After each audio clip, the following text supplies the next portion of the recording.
Bismillahirrahmanirrahim. Assalamualaikum warahmatullahi wabarakatuh. Kita ketemu lagi di kuliah stratigrafi. Ya, kali ini video yang menjelaskan mengenai konsep fasies ya. Yang sebelumnya kita sudah membahas mengenai cekungan, kemudian relative sea level, dan sekarang kita membahas mengenai fasies ya. Untuk materi yang berikutnya, sebelumnya kita membutuhkan pemahaman mengenai fasies ini ya. Apa itu yang dimaksud dengan fasies batuan, asosiasi fasies, kemudian model fasies, dan yang lainnya yang berkaitan dengan fasies dalam hal pemahaman stratigrafi terutama ya. Baik, secara definitif menurut Sandbox tahun 1987 ya, fasies ini diartikan sebagai kenampakan lapisan atau kumpulan dari satu lapisan batuan yang memperlihatkan karakteristik, geometri, dan sedimentologi tertentu yang berbeda dengan sekitarnya. Jadi secara umum kita bisa artikan fasies menurut Sandbox ini adalah kenampakan satu lapisan batuan ya, satu lapisan batuan atau kumpulan dari satu lapisan batuan. Artinya ada beberapa lapisan ya, yang menurut Sandbox ini, yang dia memiliki karakteristik dan geometri yang mencerminkan si lapisan tersebut dan berbeda dengan lapisan yang lain. Oke, kemudian pengertian lain diutarakan oleh Tucker dan Wright tahun 1990 ya. Fasies batuan didefinisikan sebagai satu set atribut batuan yang di dalamnya termaksud karakter litologi, tekstur batuan, struktur batuan, kandungan fosil, warna, dan sifat khas dari si batuan tersebut ya. Jadi kalau menurut Tucker ini adalah bisa kita simpulkan bahwa fasies menurut Tucker, fasies batuan ini didefinisikan sebagai sifat yang mencirikan si batuan tersebut, baik secara fisika ya, kimia, dan biologinya. Ya, itu yang disebut sebagai fasies menurut Tucker dan Wright. Sebenarnya dari Sandbox, Tucker dan Wright masih saling berhubungan, jadi masih sejalan ya. Kalau menurut box tadi kumpulan lapisan atau satu lapisan yang mencirikan, yang memiliki karakteristik tertentu yang berbeda dari lapisan di atasnya dan lapisan di bawahnya. Tucker juga sama, dia menyebutkan bahwa fasies adalah satu set atribut batuan ya. Atribut tersebut mencirikan si batuan tersebut yang membedakan dia dari lapisan di atasnya dan di bawahnya. Atribut tersebut apa? Atribut tersebut adalah sifat fisik, kimia, dan biologinya ya. Karakteristikologi, teksturnya, sifat fisiknya, strukturnya, sifat fisiknya, kemudian kandungan fosil adalah sifat biologinya, warna ini bisa mencerminkan dari sifat fisik dan kandungan unsur kimia di dalam si batuan tersebut. Jadi menurut Box dan Tucker dan Wright ini tahun 1990, fasies itu adalah karakter khas dari si satu batuan, satu lapisan batuan yang membedakan dia dengan lapisan di atasnya dan lapisan di bawahnya. Nah, menurut Walker tahun 1992 ya, fasies merupakan kenampakan satu tubuh batuan yang dikarakteristikkan oleh kombinasi dari litologi, struktur fisik, dan biologi yang merupakan aspek pembeda dari tubuh batuan di atas dan di bawah maupun di sampingnya. Jadi sama persis ini dengan pengertian dari tiga peneliti sebelumnya. Kemudian menurut Reading dan Level tahun 1990 ya, fasies batuan ini didefinisikan sebagai suatu karakter spesifik ya, karakter spesifik dari suatu tubuh batuan yang mencerminkan kondisi terbentuknya batuan tersebut. Nah, yang perlu digarisbawahi dari pengertian yang diutarakan oleh Reading dan Level bahwa fasies itu adalah karakter spesifik dari satu tubuh batuan, atau kalau disebutkan oleh Box kemudian Tucker tadi, dia adalah karakter dari satu lapisan batuan yang mencerminkan kondisi terbentuknya batuan tersebut ya. Jadi kalau yang sebelumnya tadi dia hanya sebagai pembeda antara atas dan bawah, ternyata fasies bisa memberikan informasi mengenai kondisi terbentuknya batuan tersebut. Kondisi ini bisa berupa apa? Bisa berupa mekanisme, arusnya, kemudian tempatnya dia terbentuk. Nah, yang jadi pertanyaan, apakah dari satu fasies batuan kita dapat menentukan nama batuan, menentukan mekanisme atau tempat terbentuknya si batuan tersebut. Kalau mekanisme mungkin iya, dari satu lapisan ini kita bisa mengidentifikasi mekanisme pembentuknya. Namun ketika kita membahas mengenai lokasi terbentuknya, maka nanti kita akan ketahui bahwa ternyata tidak cukup hanya satu fasies batuan untuk menentukan satu lingkungan pengendapan, ya. Jadi suatu fasies ini akan mencerminkan suatu mekanisme pengendapan tertentu atau berbagi mekanisme yang bekerja secara serentak pada saat yang bersamaan. Nah, mekanisme yang bekerja serentak secara bersamaan ini berarti dia akan menghasilkan beberapa fasies pada batuan. Itulah nanti yang akan menjadi penciri dari satu lingkungan pengendapan. Bagaimana kita mengidentifikasinya pada satu singkapan lapisan atau dari satu susunan batuan secara vertikal, baik itu dari singkapan maupun dari data pemboran bawah permukaan, ya. Kita akan pelajari itu pada bagian kali ini, ya. Namun yang pertama kalian harus pahami dulu bahwa fasies itu bukan tempat terbentuknya, tapi sifat batuan yang mencirikan tempat terbentuknya. Jadi objeknya adalah si batuannya. Jadi fasies batuan adalah nama batuannya. Di dalam nama batuan tersebut atau penamaan fasies batuan tersebut, dia harus disertakan unsur yang memberikan informasi di mana tempat terbentuknya. Misalnya seperti gambar di sebelah kanan ini, ya. Ketika kita hanya menamakan litologinya, maka kita hanya akan menamakan dia adalah singkapan batu pasir dengan sisipan batu lempung, ya. Apakah nama tersebut bisa mencirikan di mana dia terbentuknya atau mekanisme terbentuknya? Tentu saja tidak. Sisipan batu lempung pada batu pasir bisa terjadi di manapun tempat pengendapan dengan mekanisme yang mirip, ya. Tapi ketika kita sebutkan ini adalah flasher atau lenticular sandstone, ya, maka dia akan memberikan informasi bahwa endapan-endapan flasher dan lenticular tersebut terjadi pada satu lingkungan yang memiliki frekuensi pengendapan yang tinggi, frekuensi pengulangan pengendapan yang tinggi. Perubahan dari energi tinggi ke energi rendah, energi tinggi ke energi rendah. Energi tinggi yang membawa endapan yang lebih kasar, kemudian energi yang rendah akan membawa endapan yang halus berupa batu lempung tadi. Nah, perulangan energi seperti ini tadi memberikan kita informasi bahwa batuan ini atau fasies batuan ini, ya, misalnya tadi kita sebut sebagai batu pasir lentikuler gitu, ya, itu batu pasir flasher gitu.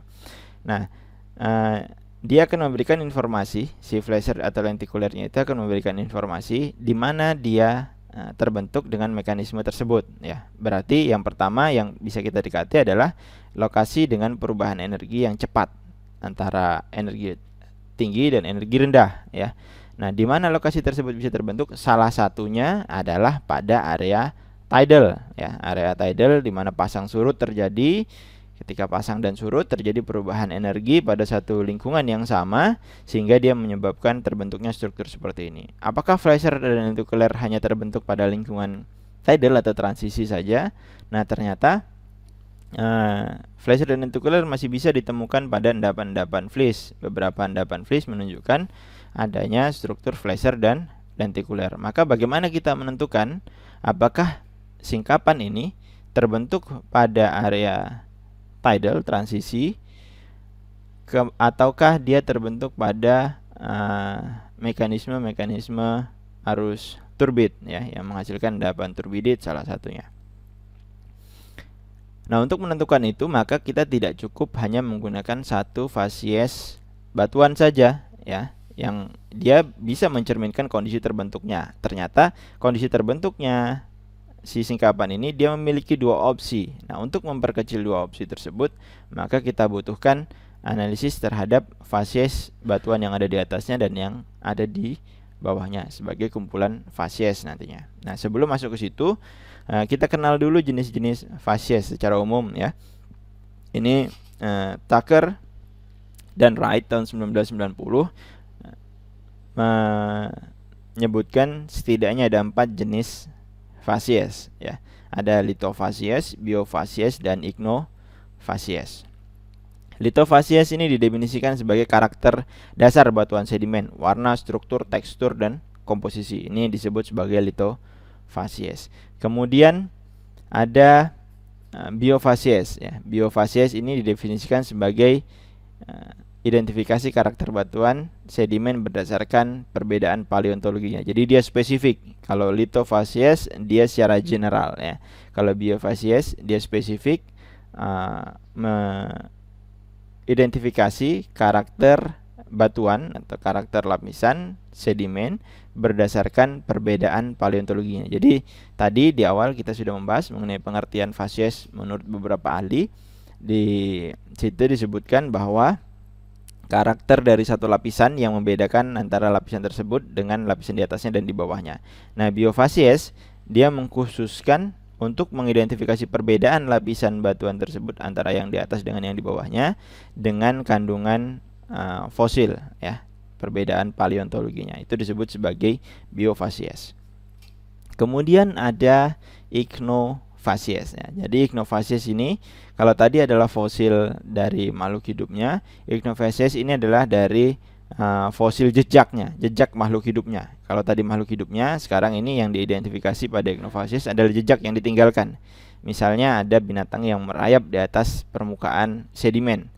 Ya, jejak yang ditinggalkan oleh binatang tersebut ya, kemudian menjadi fosil jejak, dan fosil jejak tersebut digunakan untuk membedakan lapisan satu dengan lapisan yang lainnya, artinya membedakan fasies satu dengan fasies batuan yang lainnya.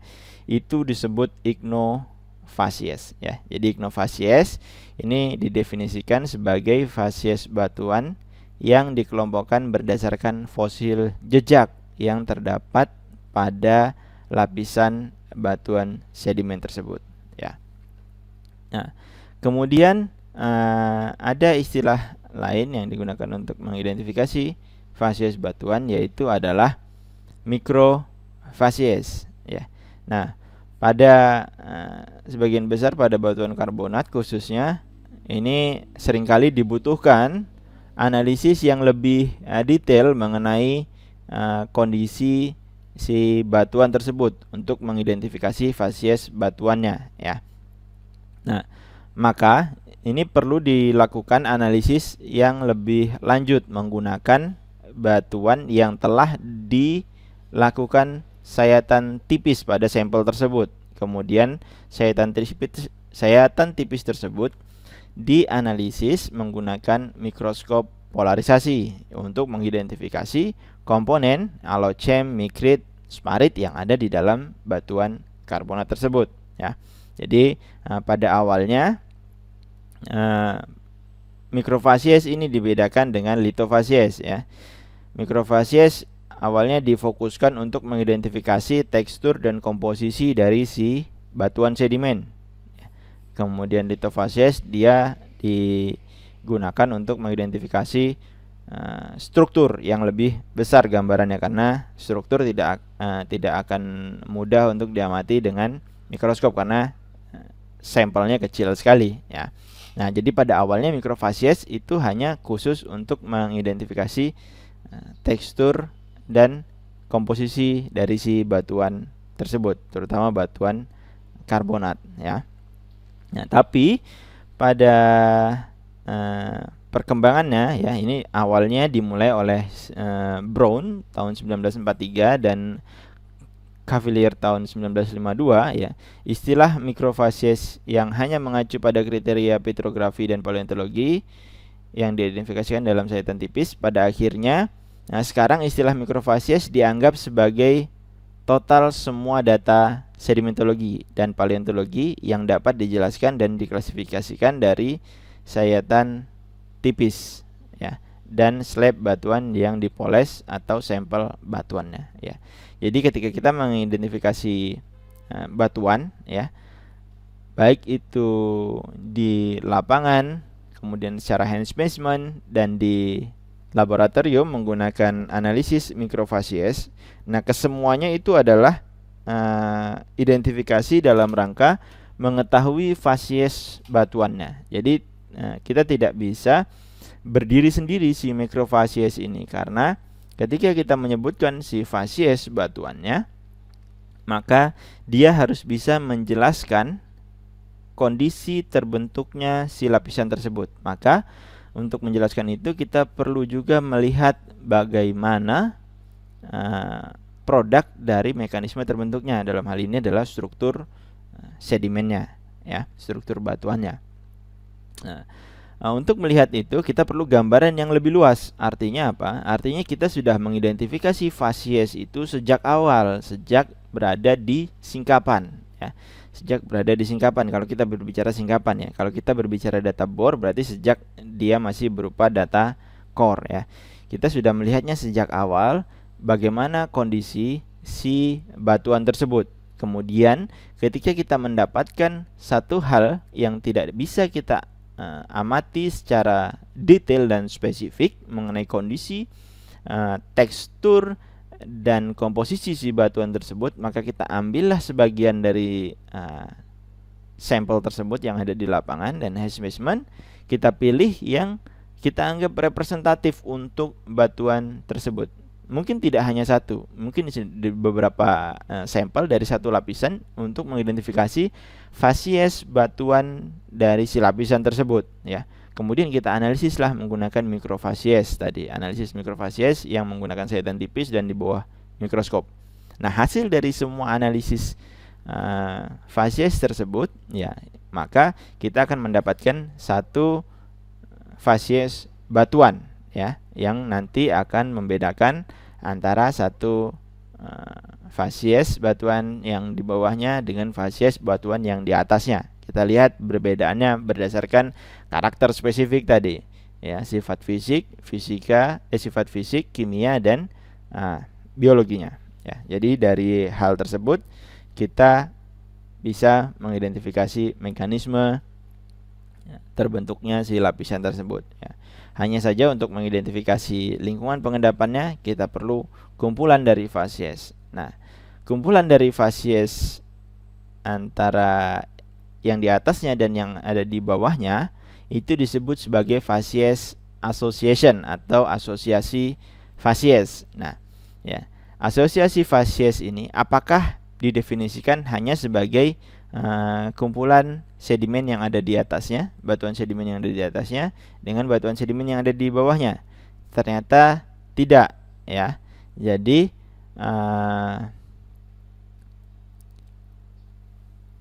Collins tahun 1969 ini mengajukan fasies association itu harus secara berkelompok dia memiliki korelasi secara genetik, artinya memiliki keterhubungan secara proses pembentukannya. Bahasa sederhananya seperti ini. Jadi kita dapatkan satu lapisan dengan mekanisme keterbentukan arus ya, arus yang ada di sungai misalnya, kita anggap seperti itu. Nah, kemudian dia membentuk struktur cross bedding ya. Kemudian di dalamnya ya, di atasnya kita mendapatkan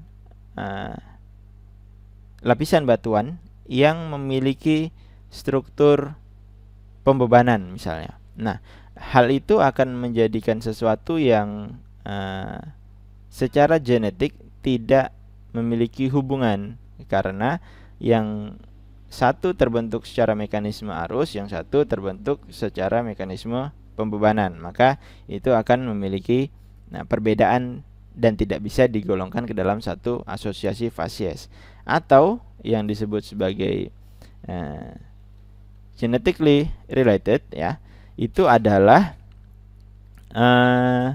secara umur dia memiliki kesamaan ya. Paling tidak kita bisa lihat seperti itu. Jadi dia tidak ada jeda waktunya. Tidak ada jeda waktu antara satu lapisan yang ada di bawahnya dengan lapisan yang ada di atasnya. Jadi secara keterbentukannya dia masih saling berhubungan, runtut ya. Itu yang dimaksud sebagai asosiasi fasies oleh Collins ya. Jadi facies association ini atau asosiasi fasies ini merupakan unsur utama yang digunakan untuk merekonstruksi paleodepositional environment ya, lingkungan keterbentukan batuan ya. Jadi kita tidak bisa mengidentifikasi lingkungan keterbentukan batuan hanya dari satu fasies batuan. Misalnya kita memiliki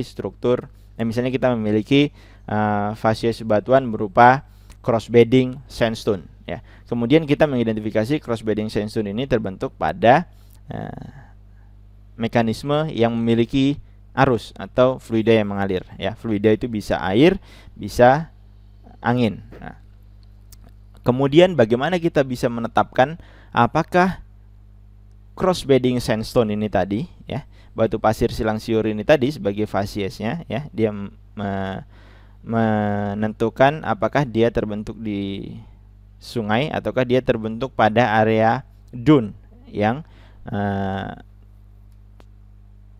terbentuk akibat mekanisme angin ya. Yang satunya terbentuk akibat mekanisme arus yang air, kemudian yang satu mekanisme angin ya. Maka itu akan sulit kita bedakan ketika kita tidak melihat asosiasi fasies yang ada di atas dan di bawahnya yang related secara genetik, yang berhubungan secara genetik tadi. Dia masih runtut dalam satu proses pembentukan ya. Nah, kumpulan dari fasies batuan yang genetically related, yang terkorelasi atau terhubung secara genetik, itu disebut sebagai asosiasi fasies. Dan untuk menentukan lingkungan pengendapan batuan ya, maka harus menggunakan asosiasi fasies. Kita tidak bisa menggunakan hanya satu fasies batuan. Ya, mungkin pada kasus khusus ada satu struktur batuan yang hanya terbentuk pada lingkungan tersebut. Tapi pada umumnya kita membutuhkan asosiasi fasies untuk merekonstruksi paleodepositional environments ya. Jadi reconstruction dari si paleodepositional environment ini tadi, ini akan menjadi kunci untuk melakukan interpretasi sekuen stratigrafi surface ya. Jadi permukaan dari sekuen stratigrafi. Ya, nanti kita akan bahas ketika kita membahas sekuen stratigrafi. Tetapi kita harus melihat dulu bagaimana fasies, kemudian asosiasi fasies, kemudian baru kita bisa merekonstruksi sekuen stratigrafik surface-nya ya. Itu tadi. Nah, kemudian asosiasi fasies ini menurut Walker ini adalah kenampakan suatu tubuh batuan yang dikarakteristikan oleh kombinasi dari litologi. Ingat, kombinasi dari litologi yang di dalamnya memiliki struktur fisik, biologi yang merupakan aspek pembeda dari tubuh batuan yang di atasnya maupun di bawah dan di sampingnya. Ya, jadi kalau kita misalnya lihat seperti ini, ya, sandflat, ya, atau channel aggradation, maka dia tidak hanya satu struktur batuan, ya. Satu struktur dan satu jenis batuan ini menunjukkan satu fasies batuan. Kemudian di atasnya ada yang crossbedding ini, dia menunjukkan satu fasies lagi. Nah, kumpulan dari fasies batuan ini itu disebut sebagai asosiasi fasies. Dan asosiasi fasies ini baru dia bisa digunakan untuk menginterpretasi satu paleodepositional environment ini tadi, di mana sandflat atau channel aggradation ini adalah satu paleodepositional environment tadi ya. Itu adalah contoh bagaimana kita memahami fasies kemudian menjadi fasies asosiasi ya, dimana rekonstruksi asosiasi fasies ini tadi akan kita gunakan juga nantinya untuk merekonstruksi sekuen stratigrafi atau sekuen stratigrafi surface-nya ya. Nah, kemudian interpretasi dari fasies ini hanya berdasarkan dari proses yang membentuk si lapisan batuan. Jadi ini penting sekali kita memahami bagaimana mekanisme pembentuk struktur yang ada pada batuan sedimen, agar setiap struktur tadi kita bisa menginterpretasi proses yang membentuk lapisan tersebut ya. Nah, di sini disimpulkan oleh Collins, Reading, dan Level ya. Asosiasi fasies itu berbeda dari fasies ya. Adalah perbedaan mendasarnya adalah kalau fasies batuan tadi dia hanya mencirikan satu lapisan ya dari sifat fisik, kimia, dan biologinya. Sementara asosiasi fasies dia merefleksikan depositional environment-nya ya. Jadi asosiasi fasies dia memberikan karakter dari si lingkungan pengendapannya. Kalau kita balik, maka karakter dari lingkungan pengendapan hanya bisa kita identifikasi ketika kita sudah melakukan identifikasi asosiasi fasies. Kita bagi asosiasi fasies 1, asosiasi fasies 2 yang memberikan informasi mengenai lingkungan pengendapan batuan sedimen tersebut ya. Nah, sebelum ke fasies association, maka setiap batch-nya, setiap lapisannya harus kita identifikasi fasies batuannya ya. Ini adalah gambar dari bukunya Gary Nichols ya, yang judulnya Sedimentology and Stratigraphy. Di sini semoga bisa memberikan pemahaman yang lengkap mengenai fasies dan fasies association ya. Nah, ini adalah fasies name ya, nama fasiesnya. Kita lihat laminated siltstone ya. Jadi siltstone ini nama litologinya. Kemudian laminated ini adalah struktur sedimen yang memberikan informasi mengenai mekanisme keterbentukan batuan tersebut. Kalau di sini disebutkan laminated, maka ya, kita bisa berinterpretasi bahwa siltstone ini dia terbentuk pada lingkungan dengan energi yang rendah. Di mana dia? Apakah di rawa? Apakah dia di di lahan limpah banjir ya, ataukah dia di deep marine? Kita belum tahu ya. Kita belum tahu ketika kita belum melihat fasies yang ada di bawahnya. Hanya di sini dia bisa terbentuk di mana saja ya. Di sini ada laminated siltstone atau sandstone lagi ya. Tapi dia memiliki nanti lingkungan yang berbeda. Nah, ketika kita mengidentifikasi fasies-fasies yang ada di bawahnya, misalnya di bawah sini ada sandstone dengan roots ya. Jadi massive sandstone ya, massive sandstone dia bisa terbentuk di mana saja. Tapi di sini ternyata diidentifikasi kandungan biologinya ada akar-akar yang terawetkan di dalam si batuan tersebut. Maka nama fasiesnya adalah sandstone dengan fosil akar yang ada di dalamnya. Nah, ini memberikan informasi juga mengenai di mana dia terbentuknya. Apakah mungkin si akar tanaman ini tadi tumbuh di dasar laut misalnya atau dasar danau. Jenis akarnya apa? Nah, itu bisa jadi salah satu bagaimana kita mengidentifikasi asosiasi fasies nantinya. Nah, dari fasies-fasies ini tadi ya, dari fasies batuan ini tadi kumpulannya dikumpulkan menjadi satu yang genetically related, yang dia secara keterbentukannya saling berhubungan. Kemudian kita kelompokkan dan kita lihat nanti akan kita bandingkan dengan model fasies yang sudah diamati sebelumnya. Bagaimana seseorang menyusun model fasies pada satu lingkungan pengendapan. Nah, biasanya yang dilakukan adalah membuat analisis pada recent sedimen ya. Sedimen yang sedang terjadi sekarang, kita masih melihat prosesnya. Misalnya di fluvial, kita lakukan coring di fluvial, bagaimana tumpukan fasies yang terjadi di channel, bagaimana tumpukan fasies yang terjadi di point bar, bagaimana tumpukan fasies yang terjadi di reverse play-nya, bagaimana tumpukan fasies yang terjadi di hulu dan di hilirnya dari si fluvial tersebut. Nah, itu yang kita gunakan untuk menyusun satu model fasies dengan prinsip the present is the key to the past ya. Nah, nanti kita bahas fasies model setelahnya. Nah, dari kumpulan fasies batuan ini ya, sudah dinamakan fasiesnya, kita bisa melihat mekanismenya. Kemudian kumpulan dari fasies tersebut menjadi fasies association ya.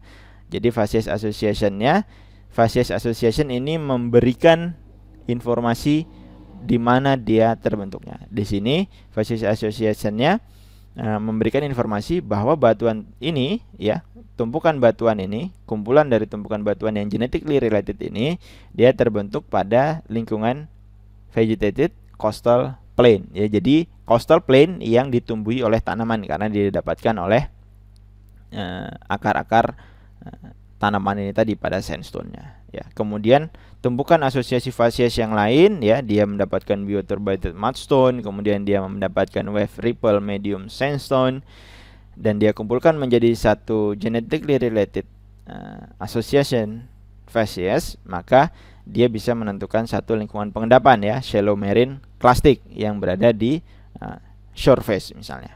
Ya, jadi ini adalah contoh bagaimana dari fasies yang kita identifikasi, kemudian kita tentukan lingkungan pengendapannya dari asosiasi fasiesnya. Ya. Nah, kemudian tadi kita membahas mengenai fasies model. Jadi menurut Walker, ya, fasies model ini adalah general summary dari particular depositional system. Jadi rangkuman umum atau gambaran umum dari si lingkungan pengendapan. Ya, kalau misalnya lingkungan pengendapan fluvial, ya, maka ini adalah gambaran umum dari satu lingkungan pengendapan fluvial. Apakah itu adalah 1+1 sama dengan 2? Artinya di setiap lingkungan pengendapan akan mendapatkan gambaran yang sama persis. Misalnya di fluvial akan dapat gambaran sama persis. Faktanya tidak, ya, faktanya tidak. Jadi itu kenapa Walker menyebutkan sebagai general summary. Jadi dia bukan patokan yang harus 100% mirip, ya. Jadi kemiripan itu tidak akan 100%. Nanti kita akan lihat ada beberapa yang membedakannya pada setiap lingkungan yang berbeda satu tempat dengan tempat yang lainnya. Tapi secara umum dia akan memiliki tumpukan fasies vertikal yang menyerupai dengan fasies model yang sudah disusun, ya.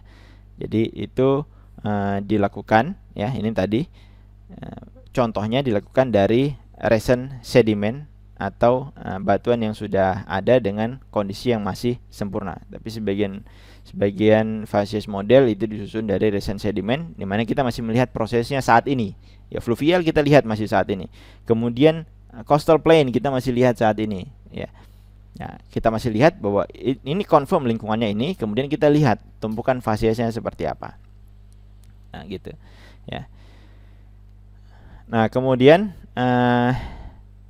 fasies model ini juga bisa diartikan sebagai standar vertical profile. Jadi profil vertikal standar dari satu lingkungan pengendapan, ya. Kalau kita mendapatkan tumpukan ini, tumpukan A, B, C, D, E, maka kemungkinan besar ini adalah asosiasi fasies untuk lingkungan pengendapan X, gitu, ya. Misalnya nanti di dalamnya ternyata tidak hanya ada A, B, C, dan E, di dalamnya ada E aksen misalnya. Berarti itu menjadi pembeda dari general summary-nya, tapi sebagian besar dia mirip dengan standar vertical profile atau model fasies yang sudah disusun sebelumnya, ya.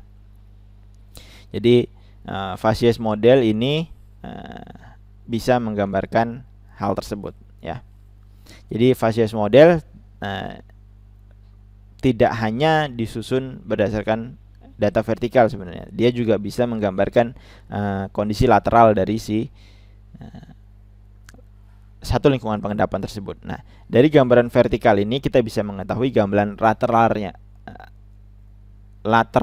ya. Jadi kita bisa mengetahui gambaran lateralnya. Bagaimana caranya? Nanti kita akan membahas mengenai hukum Walter, ya. Tapi sebelumnya kita lihat dulu diagram alir ini. Jadi bagaimana dari satu fasies ini tadi, kemudian dia dikombine menjadi fasies association, ya, fasies association, fasies succession, yang menggambarkan architectural elements, ya. Jadi architectural elements itu yang memberikan informasi mengenai depositional system. Nah, bagaimana jembatan dari asosiasi fasies ini tadi untuk menginterpretasi depositional systemnya? Tentunya kita bandingkan dengan general summary dari si lingkungan pengendapan tersebut yang disebut sebagai fasies model tadi, ya. Jadi fasies model ini mengkarakterisasi asosiasi fasies sehingga kita bisa simpulkan depositional sistemnya, ya.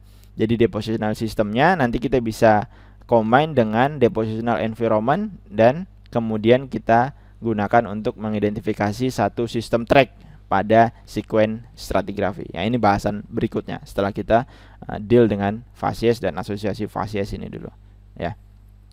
Jadi begini runtutannya bagaimana kita mengidentifikasi satu lingkungan pengendapan, ya. Jadi tidak cukup hanya dari satu fasies, maka dia harus dikombine menjadi satu fasies association. kemudian facies association ini harus dibandingkan dengan facies model. Kemudian dari hasil komparasi tersebut kita bisa mengetahui depositional sistemnya ya, atau paleo depositional environmentnya. Ya, kemudian dari situ kita bisa menginterpretasi satu sistem track dari sequence stratigraphy tadi. Ya, jadi di sini adalah summary dari pembahasan kita mengenai facies. Ya, jadi diagram alir ini kalian harus pahami bahwa sekali lagi facies itu bukan menggambarkan lingkungan pengendapan. Facies itu menggambarkan kondisi keterbentukan si lapisan batuan tersebut.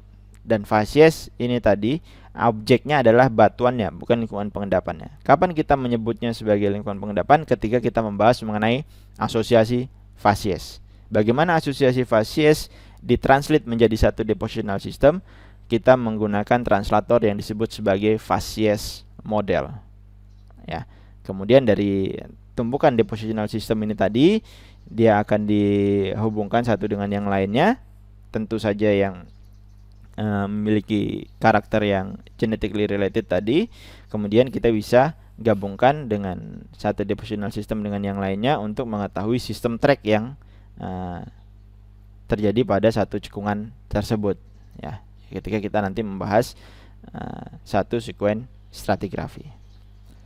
Nah, kemudian tadi ya sempat saya sebutkan bahwa dari data vertikal ini kita bisa menginterpretasi data lateral. Jadi kondisi vertikal penumpukan si facies tadi juga terjadi perubahan secara lateral yang sama. Nah, itu disebut sebagai hukum Walter. Jadi facies yang saling bertumpukan dan tidak dipisahkan oleh ketidakselarasan, artinya dia adalah genetically related ya.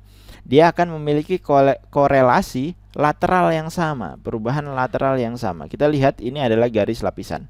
Di awal kuliah kita sudah membahas mengenai bahwa stratigrafi atau umumnya ilmu geologi kita terbatas pada ruang dan waktu.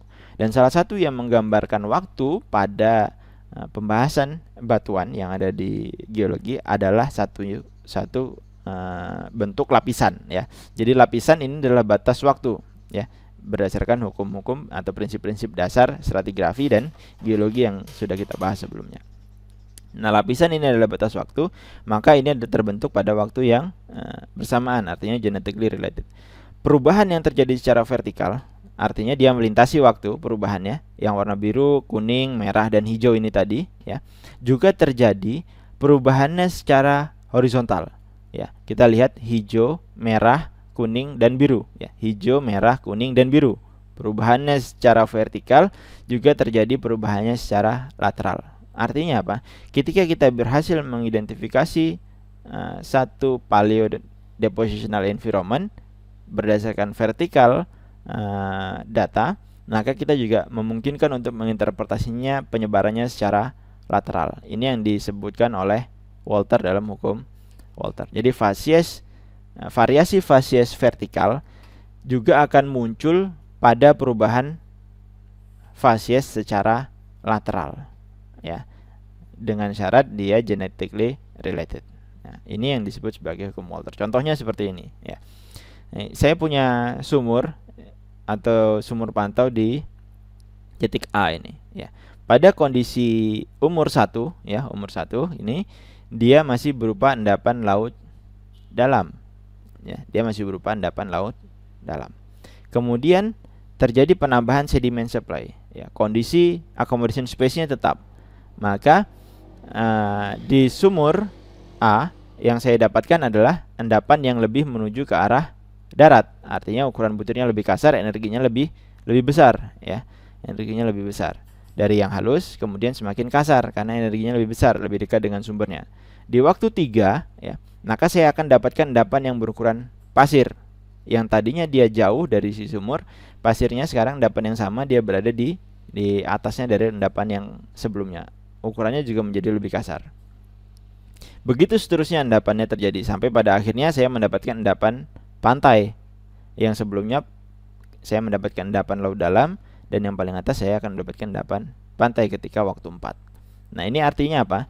Artinya perubahan yang terjadi secara vertikal ini tadi juga terjadi perubahannya secara lateral. Jadi dari sini dia pindah ke bagian sini, dia pindah ke bagian sini.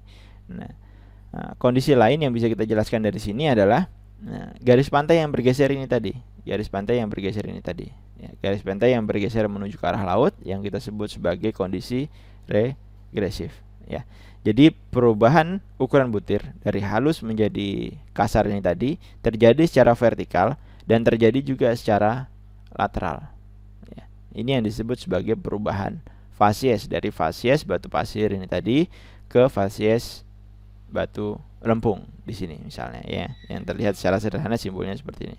Nah, perubahan fasies ini harus terjadi pada satu waktu yang sama, genetically related, ya, satu lapisan yang sama. Kalau dia berbeda umur, maka dia tidak bisa disebut sebagai perubahan fasies, ya. Jadi secara umum kita bisa lihat kondisi ini seperti itu, ya. Jadi perubahan dari halus ke kasar mencirikan juga kondisi di mana yang tadinya dalam menjadi lebih dangkal. Artinya dia terjadi pendangkalan ke atas, ya. Pendangkalan ke atas dicirikan dengan apa? Dengan adanya endapan yang mengkasar ke atas dari endapan yang halus ini tadi. Endapan yang halus menjadi kasar, ya. Coarsening upward, ya, yang kemudian ditunjukkan dengan yang diinterpretasikan sebagai kondisi shallowing upward, ya. Jadi mengkasar ke atas mencirikan kondisi pengendapan dengan lingkungan yang mendangkal ke atas, ya. Semakin ke atas tumpukan ini berarti kondisinya semakin dangkal, ya.